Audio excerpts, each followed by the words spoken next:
With the latest wave of terror leading to increased IDF activity in the Palestinian territories, the question that keeps popping up is, are we on the verge of a big military operation in the West Bank?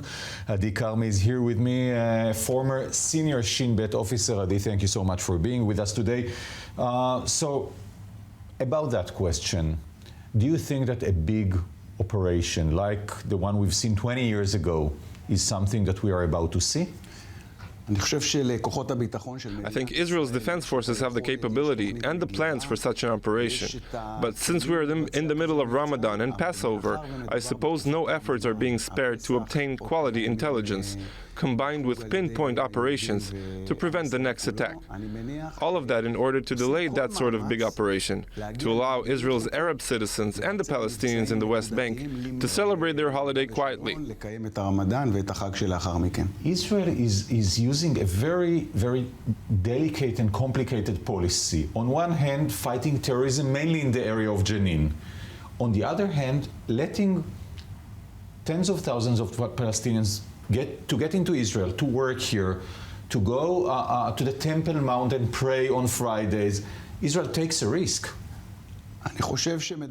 This might be a calculated risk, but I think Israel has its hands full with more distant threats such as Iran, Hezbollah, and Syria. But nonetheless, the Palestinian arena and our goals and needs there are being brought up again and again at the daily situational assessment meetings of the IDF. We see arrests being made almost every other day.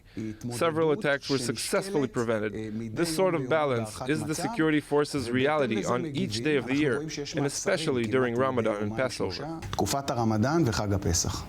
Can you explain to me why now, why this wave of terrorism started now, and why Jenin of all places? Look, Jenin is a place infested with terror. There's plenty of activity there, mainly by the Al-Aqsa brigades, but also the Islamic Jihad. The atmosphere there is straight-up hate, of educating to murder, etc. So during Ramadan, when there's a religious awakening all over the Muslim world, the terror organizations are seeking to manufacture incitement to inspire potential lone wolves, or even terror cells, to initiate contact, as we call it, to cause casualties and raise awareness to the Palestinian struggle. And why Jenin and not Nablus or Ramallah or Hebron or Gaza that you know better than anyone else? I think this time it's Jenin, but we can certainly find ourselves in the near future sparring with Gaza. Jenin has always been a place with lots of terror-related activity, but there is also Hebron and Nablus. There are plenty of them out there. Now it's Jenin's turn, but you certainly can't say it's always Jenin or focus just on Jenin, because if we do that, we could be surprised elsewhere. We are seeing a very complicated era, the month of Ramadan, the Jewish Passover, the Christian Easter, all coming together this month. What can Israel do to prevent the situation from escalating? Israel should apply what I call regional security pressure, meaning large security presence of police and military forces. The openings in the border fence need to be sealed. We have to prevent the movement of the illegals currently coming in and out of Israel as they please. So this type of pressure should be applied so concrete information about terror activities will eventually float or appear on the radar and help prevent attacks. Eventually, there is no doubt that engaging in a full-scale conflict in Jenin will ignite other sensitive friction points. And that is why the operation is very limited and focused right now on acting against ticking time bombs with concrete intel on their activity. That's the right thing to do, and not enter into a multi-front conflict right now. Take me into this magic of making this intelligence possible, mainly by the Shin Bet, assisted by the IDF, that enables Israel, the Israeli army, to get to terrorists in their bed or somewhere else before they leave their house to go and commit a terror attack. Israel is a world leader on that, on combining the intelligence side with the operational side. How does this magic work? In the last 20 years, the Shin Bet was completely revolutionized when talking about the combined prevention concept. In the past, there was total classification. The service was completely detached from the IDF and its field units, operating on their own, so to speak.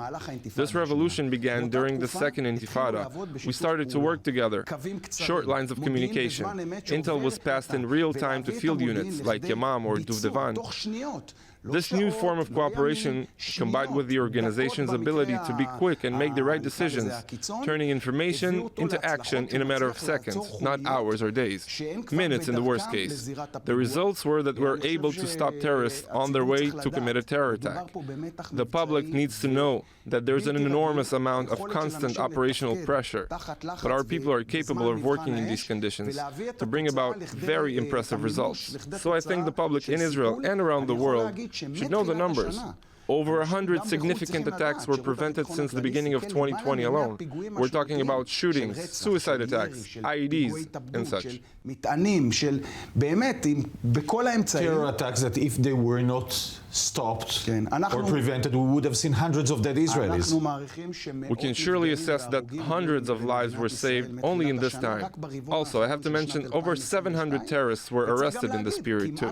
The Palestinians educate their children to hate and kill Israelis from a very young age. And so you have cases in which a terrorist, a cold-blooded murderer, is the son of a senior Palestinian officer. You're talking about the last terror attack in Tel Aviv. Exactly right. He had no security background, but he grew up in a society infused with hatred, where killing Jews is not only justified, but it's encouraged. So he becomes a terrorist and shoots people in their backs in a bar in Tel Aviv. So one thing people around the world don't realize is that before the Second Intifada, Israel did not enter the Palestinian cities, which she's referred to as A areas. They were kept and guarded by the Palestinian forces, but because those terror attacks 20 years ago, Israel went back into operating in those areas, and that's what we're seeing today. And if Israel will not operate there, we will get dead Israelis over here. It was a result of the Oslo Accords. Israel turned security responsibilities in the cities like Jenin, Nablus, and Hebron over to the Palestinians, expecting them to prevent terror activity or at least keep terrorists and weapons from entering into Israel. That did not happen. So 20 years ago, we saw a series of suicide bombings with hundreds of Israelis killed.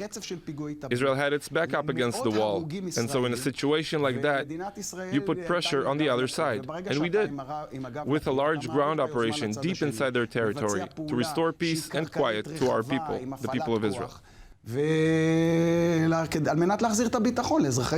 I want to take you back to the Gaza Strip, which is quiet now. You know Hamas very well. You served most of your career facing Hamas. Why is Hamas so quiet? And what will stop Hamas or get Hamas to start, heating up that area? There are two parallel lines here. On one, Hamas is busy rebuilding its infrastructure necessary for leading a normal life, such as building roads, sewage, etc. Parallel to that, Israel has built an underground barrier around the Gaza Strip, making it very difficult, if not impossible, for them to dig their way into Israel and to commit an attack. So they are left with firing rockets and missiles. Hamas is actively trying to divert their activity over to the West Bank. They're trying to encourage young people, fund terror cells across the West Bank and Jerusalem area, so they can act like sort of a proxy to carry out attacks inside Israel, and by that keep Gaza quiet for now and allow the rebuilding to continue. But it didn't work a year ago in Operation Guardian of the Walls. And it didn't work in 2014 when Hamas kidnapped 3 young Israelis and Israel went into Gaza. So Hamas don't realize that if something big will happen in the West Bank, the retaliation will be in Gaza? So from my experience, it's always a matter of timing. A decision, or on the other hand, loss of control caused by rogue elements like the PIJ or other independent groups in the Strip with access to arms and explosives. So it's just a matter of time. Since about 2005, when the State of Israel disengaged from Gaza, we have rounds of fighting once every couple of years. It can be a year, 2, or 4. So what we're seeing is that hate and terror are stronger than the will to lead a normal life. And the strife to eliminate the State of Israel is rooted deep in the Hamas Charter and on the streets. So in the end, it's a circle, and I hope that the next round is postponed as much as possible. Israel can turn Gaza into a developed place like Singapore, for example. להתפתח ולהידמות למקום כמו סינגפור לדוגמה. Last quick question. The main goal of terrorism is to get us to be afraid. You and me and our children and our neighbors, etc. Tel Aviv was stopped after the last terror attack. Do you think people should go out and we have Passover, etc., to show that Israel is stronger than the terror? בהחלט, אני חושב ש... Most definitely. The people of Israel are called the eternal people. We are a life-seeking people. We have a democratic state, the only one in the Middle East. Our security forces are operating according to law and using logic and humanity. So personally, I tend to lead by example, even with my own children. I go out in Tel Aviv, I meet friends anywhere. We will never be defeated by terror. אפשר להיפגש עם חברים, ואנחנו לא ניתן לטרור לנצח אותנו. Adi Carmi, former senior officer with the Israeli Shin Bet, thank you so much for joining us today. תודה רבה וימים שקטים בתקווה. Amen.